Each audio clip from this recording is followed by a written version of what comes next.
রসুন,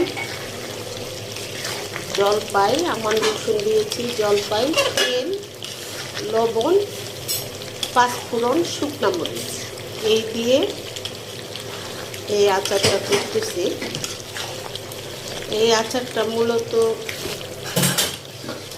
খিচুড়ি, ডাল এগুলোতে ভালো হয়। রসুনটা আমান দিয়েছি এই কারণে, ডালের সাথে খিচুড়ির সাথে রসুনটা যখন মজে যাবে, একদম নরম হয়ে যাবে, দেখতে লোকটা কেমন হয়েছে জানি না। তো এটা রসুন, জলপাই, তেল দিয়ে আচার। অনেকেই রসুন পছন্দ করে না, কিন্তু এই আচারটাতে রসুন না দিলে একদমই ভালো লাগে না, এর জন্য আমান রসুন দিয়েছি।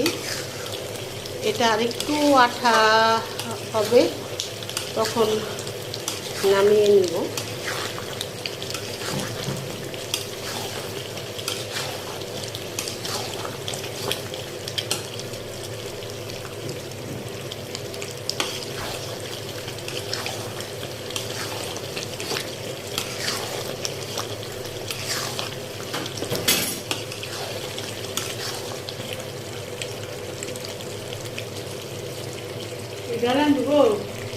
হ্যাঁ, ডাল তো রান্না করতেই হবে।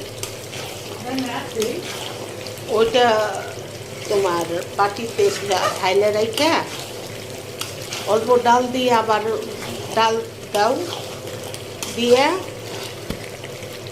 ওইটা আবার ঢেলে দিও, তাহলেই হবে।